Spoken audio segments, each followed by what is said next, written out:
नमस्कार दोस्तों, मेरा नाम है Harish Patel. Welcome to my channel. दोस्तों, आज की इस वीडियो में हम ऐसी सिंपल स्विंग ट्रेडिंग के लिए एक स्ट्रेटेजी में लेकर आया हूँ। मैं आपके साथ शेयर करूंगा। एकदम सिंपल है। एक दो कंडीशन है जिसको आपको देखना है। कंडीशन अगर फुलफिल होती है तो वहाँ पे आप ट्रेड ले सकते हैं। और स्विंग ट्रेडिंग दोस्तों आपको पता है कि जो एक 10-15 दिन की या फिर एक महीने के लिए भी हो सकता है पोजीशन आपको रखें, जिसका टारगेट जो होता है, जहाँ पर स्ट्रेटेजी मैं आपको बताऊंगा, इस प्रकार से आपको मिल सकता है। एक प्रकार की स्विंग ट्रेडिंग उनके लिए फायदेमंद होते हैं जो ऑफिस में काम करते हैं, जिसका मतलब फुल टाइम जो ट्रेडर नहीं है, कुछ समय के लिए दिन का जैसे 15-20 मिनट देते हैं मार्केट को, वीकेंड में आधा घंटा देते हैं और जो स्टॉक को सिलेक्शन करने के लिए, उनके लिए स्विंग ट्रेडिंग बहुत अच्छी है। फुल टाइम ट्रेडर की यहाँ पर बात नहीं हो रही है। स्विंग ट्रेडिंग उनके लिए भी अच्छा है जो बिगिनर है, मार्केट में जो आते हैं, कुछ पैसा लेकर सीखने के लिए आते हैं, उसके लिए भी स्विंग ट्रेडिंग बहुत अच्छी है। मैं यही कहूँगा कि अगर मार्केट में आना है, शुरुआत आप सबसे पहले स्विंग ट्रेडिंग से ही करें, ताकि आपको मार्केट को सीखने को समय भी मिल सके और पता भी चल सके किस प्रकार से स्टॉक जो होते हैं मूव करते हैं। तो ठीक है दोस्तों, टाइम वेस्ट न करते हुए स्टार्ट करते हैं। आज मैं आपको 50 EMA plus RSI swing trading strategy के बारे में सीख 50 EMA। यहाँ पर मैंने क्लियर कर दिया है कि 50 EMA, यानी कि यहाँ पर EMA यूज़ करेंगे स्ट्रेटेजी में, 50 EMA होगा। दूसरा जो RSI उसकी कंडीशन है, तो आपको पता है कि मैं 60 और 40, 60 और 40 जो लेवल होते हैं उसी के हिसाब से यह स्ट्रेटजी बनाता हूँ और उसको मैं एक टेस्ट करता हूँ, जो काम करती है उसी स्ट्रेटजी को मैं यहाँ पर वीडियो बना के आपको दिखाता हूँ। यहाँ पर हम दो ही इंडिकेटर यूज करेंगे। जो पहला है जो 50 EMA, यानी कि EMA एक्सपोनेंशियल मूविंग एवरेज। एक मूविंग एवरेज है जो थोड़ी एडवांस है, जो नॉर्मल मूविंग एवरेज से ये थोड़ी अच्छी होती है। इसके अंदर जो मार्केट चलता है उसके अंदर ये इसका रिजल्ट काफ़ी अच्छा होता है। सिंपल से ये थोड़ी बेटर है, इसलिए ये इसी का मैं इस्तेमाल करता हूँ। यहाँ पर उसकी जो 50 समय लेना है EMA, ठीक है।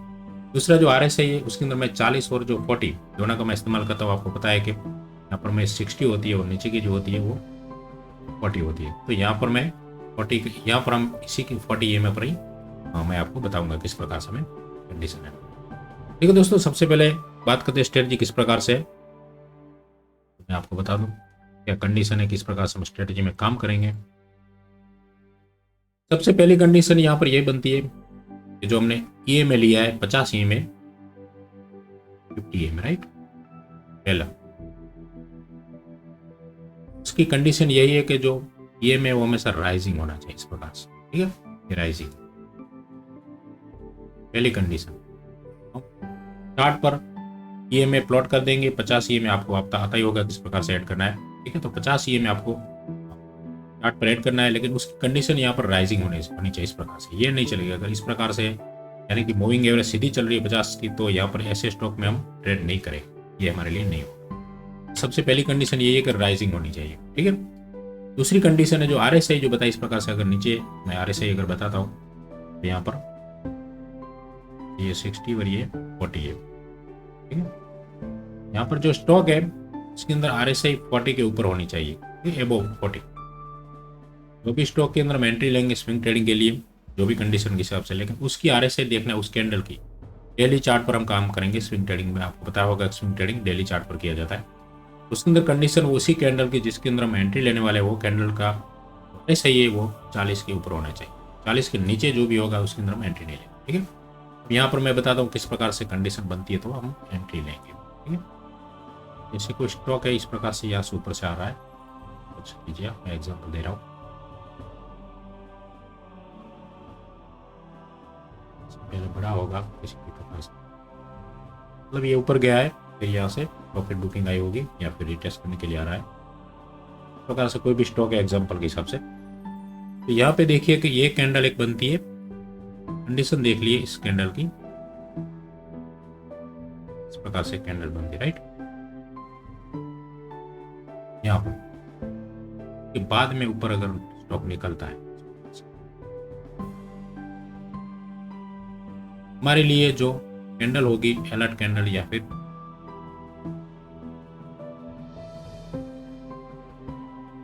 ये हमारे लिए एंट्री होनी चाहिए इस कैंडल पे। ये कैंडल देख लीजिए,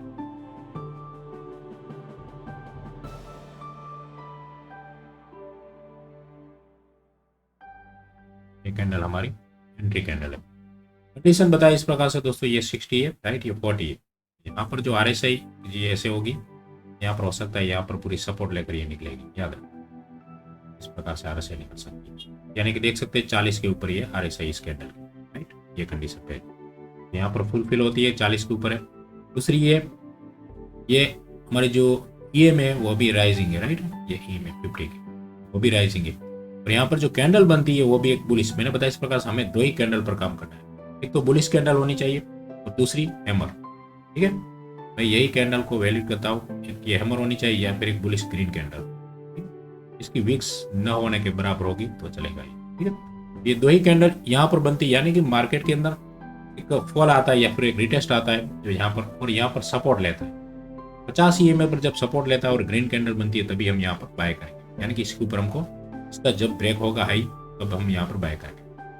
पहली कंडीशन बताया प्रकार से EMA राइजिंग होनी चाहिए, राइट। दूसरी RSI जो है वो 40 के ऊपर होनी चाहिए। तीसरी कंडीशन है यहाँ पर कैंडल हमेशा एक तो बुलिश होनी चाहिए, हैमर हो या बुलिश, 2 ही कैंडल पर।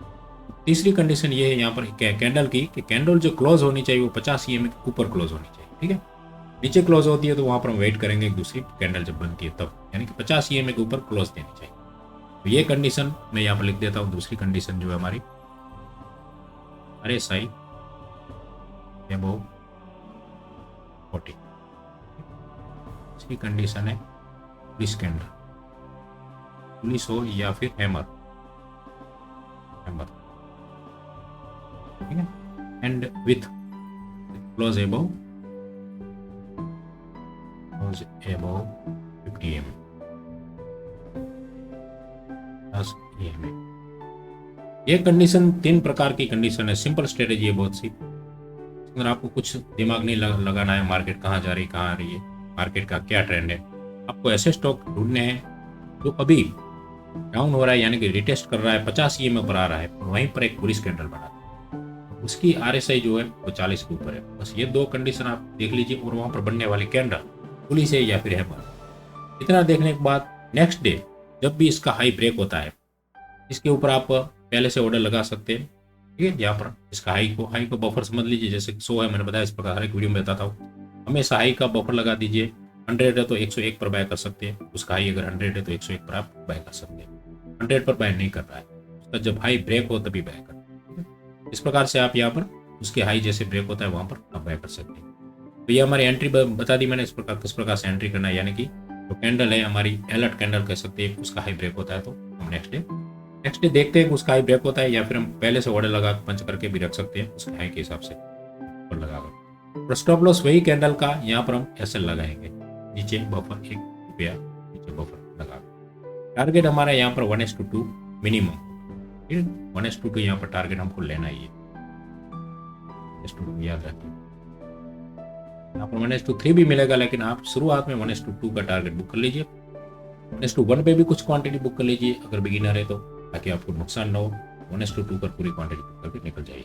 अगर आपको लगता है ये अच्छा है मूव है, मार्केट भी यानी कि निफ्टी भी अभी बुलिश मूवमेंट में चल रही है, ग्रीन में है, तो आप हो सकते हैं जो भी कैंडल है डेली की उसका ट्रेलिंग कर लीजिए, उसका नीचे का यानी कि लो है डेली का जो भी, यानी कि आज अगर ट्रेड करें तो कल का जो भी लो होगा वो SL रख के आप ट्रेल भी कर सकते हैं, ठीक है। तो ये 2-3 कंडीशन है, वो ट्रेल करें या फिर टारगेट रख सकते हैं।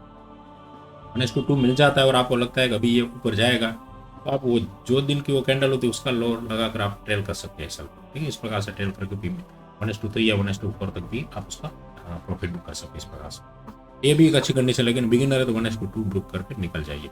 ऐसे बहुत से स्टॉक पड़े हैं जिसमें आप मिल सकते हैं, ठीक है। तो मैंने बताया, आपको कंप्लीटली बता दिया है। समझ ना आया हो तो कमेंट जरूर कीजिए, तो मैं नेक्स्ट वीडियो में उसको एक्सप्लेन कर दूंगा। अभी यहाँ पर क्वांटिटी गिनने की, तो क्वांटिटी दोस्तों मैंने बताया इस प्रकार से, जो रिस्क मैनेजमेंट की मैंने शीट दी है यहाँ पर डिस्क्रिप्शन में मिल जाएगी। उस प्रकार से आपका जो कैपिटल है उसके हिसाब से जितना भी दिन का आपका रिस्क है या फिर एक ट्रेड में जितना रिस्क लेना चाहते हैं उसके अंदर आपको कैलकुलेशन में मिल जाएगा। वो एक्सेल शीट है मेरी, कैलकुलेशन फॉर्मेट बनाया हुआ कैलकुलेटर पूरा, उसके अंदर आप अपना कैपिटल डालेंगे, फिर आपको पता चल जाएगा कितना रिस्क लेना है डेली का। ₹1,00,000 कैपिटल अगर आपका है तो आप एक ट्रेड में मैक्सिमम कह दीजिए तो मैक्सिमम ₹500 का रिस्क लीजिए, ज़्यादा मत लीजिए ट्रेड के ऊपर, उतना रिस्क उसके हिसाब से आपका कैलकुलेशन ऑटोमेटिक बन जाएगा, ठीक है। टारगेट बताया इस प्रकार से मैंने आपको 1:2, यहाँ पर आपको शुरुआत में 1:2 का आराम से मिल जाएगा, तो 1:2 का आप बुक कर सकते हैं।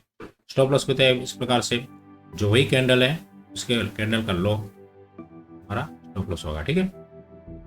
ऊपर नीचे वन समझ लीजिए। रिस्क मैनेजमेंट मैंने बताया इस प्रकार से दोस्तों, रिस्क मैनेजमेंट वही है, शीट के अंदर आपको फॉलो करेंगे तो रिस्क मैनेजमेंट ऑटोमेटिक हो जाएगा। आपका कैपिटल के हिसाब से आपको एक ट्रेड में कितना रिस्क लेना है वो भी आपको पता चलेगा। अब बात आती है नेक्स्ट स्टॉक सिलेक्शन की। तो दोस्तों यहाँ पर फ्री स्कैनर कोई नहीं है, अब देखेंगे मैं आपको बताता हूँ। एक स्कैनर जो है यहाँ पर ये जो चार्टिंग पर आपको मिल जाएगा, यहाँ पर देखिए मैंने क्या क्या यहाँ पर ऐड किया हुआ है। आप गूगल में सर्च करेंगे तो भी मिल जाएगा। डेली क्रॉस, यहाँ पर देखिए डेली क्रॉसिस एबो डेली ईएमए 50, यानी कि 50 के ऊपर ये चल रहा है जो भी स्टॉक।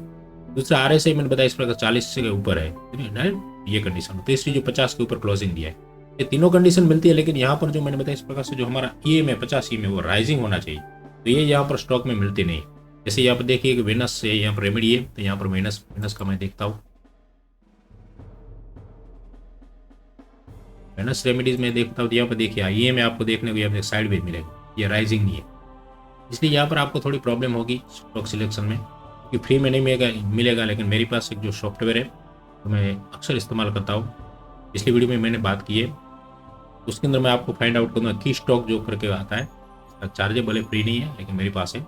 तो स्टॉक सिलेक्शन की चिंता मत कीजिए, वीकेंड में मैं हर बार एक वीडियो बनाता हूँ स्टॉक सिलेक्शन के लिए, स्विंग ट्रेडिंग के लिए खास। उसके अंदर मैं जो भी स्टॉक ऐसे निकलेंगे वो मैं आपको इस वीडियो में बता दूंगा, ताकि आप नेक्स्ट वीक के लिए उस स्टॉक्स जो होते हैं उसके अंदर आपको अपने प्ले लिस्ट में ऐड कर सकते हैं। उसके बाद उसको देख सकते हैं, उसके अंदर कंडीशन बनती है तो आप वहाँ पर ये कर सकते हैं। ठीक है, तो ये स्टॉक सिलेक्शन के लिए आप चिंता मत कीजिए। आप अगर कोई दूसरा रिसोर्स मिलता है कहीं पर इस प्रकार का अगर, या फिर आप मैनुअल भी कर सकते हैं। जो निफ्टी 50 या निफ्टी 100 के अंदर भी आप देख सकते हैं कौन से स्टॉक्स राइजिंग है, उसके अंदर देखिए स्टॉक के अंदर का कंडीशन बन रही है, तो ऐसे स्टॉक भी आप फाइंड आउट कर सकते हैं, सॉर्ट कर सकते हैं और अपने प्ले लिस्ट में ऐड कर सकते हैं। उसके अंदर भी देख सकते हैं कहाँ पर ऐसी कंडीशन बनती है, तो उसके अंदर आप ट्रेड ले सकते हैं स्विंग ट्रेडिंग के लिए। वैसे कुछ है आप अगर करना चाहें तो। चलिए मैं इसको एग्जांपल बता देता हूँ। जैसे मैंने इन्फी इसके अंदर बन रहा है अभी इन्फी बीम करके जो भी है स्टॉक, इन्फी बीम, ये स्टॉक में देखिए आप किस प्रकार से कंडीशन बनी है, जो हमारी सब कंडीशन फुलफिल होती है। यहाँ पर देखिए ईएमए राइजिंग है, देख रहे हैं राइट। तो सबसे पहले 50 ईएमए है जो राइजिंग हुआ है। दूसरा जो हमारा कंडीशन है यहाँ पर जो RSI है, देखिए यहाँ पर 49 का RSI, यानी कि 40 के ऊपर है। 40 के ऊपर होनी चाहिए, 50 है 60 है इसका कोई मतलब नहीं है, लेकिन 40 के नीचे नहीं होनी चाहिए RSI। तीसरी कंडीशन देखिए यहाँ पर ये कंप्लीटली यहाँ पर 50 पर इसने सपोर्ट भी लिया, और यहाँ पर देखिए ये कैंडल जो बनी है कंप्लीटली एक डोजी कैंडल, लेकिन हैमर से भी ये पावरफुल है। ठीक है, तो इसके हाई पर यहाँ पर अगर बाय करेंगे, जिसने भी यहाँ पर बाय किया होगा उसको 1:2 का टारगेट यहाँ पर उसको मिल सकता है। आप भी इसको अगर लेना चाहे तो ले सकते हैं, अगर मंडे को मार्केट ओपन होता है तो इसके हिसाब से, और 1:2 का टारगेट यहाँ पर आपको मिल सकता है। आप सिर्फ वॉच कीजिए इसको, अगर देखना है तो, अगर मिलता है तो एंट्री भी ले सकते हैं इसके हिसाब से। और ये जो हमारा 21 का यहाँ पर आपको टारगेट मिल सकता है, और इसका जो एंट्री प्राइस होगा भाई 18.80 है, तो 18.90 इसके अंदर आप बाय कर सकते हैं। क्लोजिंग में 18.95 है। तो ये इसी प्रकार से आपको स्टॉक लेना है और 1:2 का टारगेट लेना है। 1:3 भी मिलेगा, लेकिन 1:2 में आप कोशिश करें इस प्रकार से 1:2 में प्रॉफिट बुक करके, या फिर ट्रेलिंग स्टॉप लॉस भी कर सकते हैं। बहुत सिंपल है तो, सिंपल मार्केट में कुछ स्ट्रेटेजी होती है, सिंपल तरीके से ही पैसा बनता है। जितना कॉम्प्लिकेटेड ज़्यादा करेंगे उतना आपको ट्रेड लेने में कन्फ्यूजन होगा, क्योंकि बहुत से इंडिकेटर होते हैं, कुछ पॉजिटिव बताते हैं कुछ नेगेटिव बताते हैं। इसके अंदर कन्फ्यूजन में हम ज़्यादा इंडिकेटर में यही प्रॉब्लम होता है। यहाँ पर RSI मैं क्यों इस्तेमाल करता हूँ दोस्तों, क्योंकि RSI एक प्रकार का मार्केटिंग स्पीडोमीटर है। और जो मूविंग एवरेज है, ये क्या है कि मूविंग एवरेज उसकी बताती है कि अगर उस पर ज़्यादातर देखेंगे तो 50 मूविंग पर जब भी आता है स्टॉक कोई भी, तो वहाँ पर बाउंस बैक लेने की पूरी संभावना होती है। वहाँ से फिर से जो बायर होते हैं वो एक्टिव हो जाते हैं। जितना भी जो अप, यानी कि जो ट्रेंड में चल रहे स्टॉक, वो ज़्यादातर देखेंगे तो जब भी आएगा प्रॉफिट बुकिंग आया तो 50 मूविंग तक ही आएगा। इसके बाद में अगर 50 मूविंग को ब्रेक करके नीचे क्लोज देता था तो समझ लेना कि उसके अंदर प्रॉफिट बुकिंग नहीं हुई है, लेकिन सेलर एक्टिव हुए। अगर 50 मूविंग एवरेज के अगर यूटर्न ले लेता है तो समझ लेना इसके अंदर बायर का अभी भी ट्रेंड चालू है, यानी कि उसको अभी भी और भी ले जा सकते हैं। ठीक है, एक सिंपल है, इसके अंदर RSI का बहुत रोल है। RSI एक बहुत एडवांस कह सकते हैं इसको। RSI जो इंडिकेटर है बहुत, इसके अगर आप काम करते हैं, देखते हैं, बैक टेस्ट भी करते हैं, तो RSI काफ़ी अच्छा इंडिकेटर है। ठीक है, तो दोस्तों इस वीडियो में मैंने आपको डिटेल में मस्त बात की है जो 50 EMA plus RSI swing trading के बारे में। ऐसा का तो आपको समझ आया होगा, क्योंकि मैं एकदम सिंपल तरीके से समझाता हूँ, कुछ कॉम्प्लिकेटेड नहीं होता है। और ये जो स्विंग ट्रेडिंग की स्ट्रेटेजी है, बिल्कुल बिगिनर भी अगर है, चार्ट भी देखना आता है थोड़ा सा, तो भी एकदम सिंपल है, समझ में आएगा।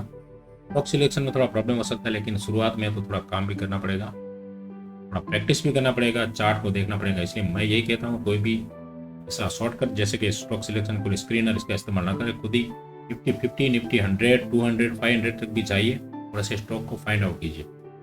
तो सिर्फ करना क्या है, सैटरडे यानी वीकेंड में आपको एक काम करना है, आधा घंटा घंटा बैठिए और पूरे एक एक स्टॉक को देखिए कहाँ पर क्या कंडीशन बन गई। जितने भी राइजिंग स्टॉक है 50 ईएमए के, यानी कि राइजिंग बता रहे हैं, वो स्टॉक को सब अलग कर दीजिए, यानी कैसे प्ले लिस्ट बना दीजिए, इसके अंदर डाल दीजिए और उसके अंदर देखते रहिए नेक्स्ट वीक कहाँ पर ये कंडीशन बन रही है, कहाँ पर वो 50 ईएमए उसके ऊपर आ रहा है, एक ग्रीन कैंडल बन रही है वहाँ पर, ऐसे ही 40 के ऊपर ऐसे स्टॉक पर शुरुआत में अगर न भी ले ट्रेड तो सिर्फ वॉच तो कर सकते हैं, देख सकते हैं कहाँ पर ये जाता है, टारगेट देता है कि नहीं देता, वो भी कीजिए। शुरुआत में क्या फर्क पड़ता है, मार्केट कहीं पर आगे नहीं जा रहा है, देखिए अगर काम करती है स्ट्रेटेजी, बैक टेस्ट भी कर लीजिए पिछली कोई भी आप, तो भी आपको पता चलेगा कि ये काम करती है। ठीक है, बैक टेस्ट पे करने के बाद अगर कॉन्फिडेंस आता है कि ये सही है, काम भी करती है, तो आप ट्रेड भी ले सकते हैं। लेकिन आप अपनी कैपिटल के हिसाब से रिस्क मैनेजमेंट करके ही ट्रेड लीजिए, क्योंकि मार्केट में कैपिटल आपका जो है वो बचाना जरूरी है।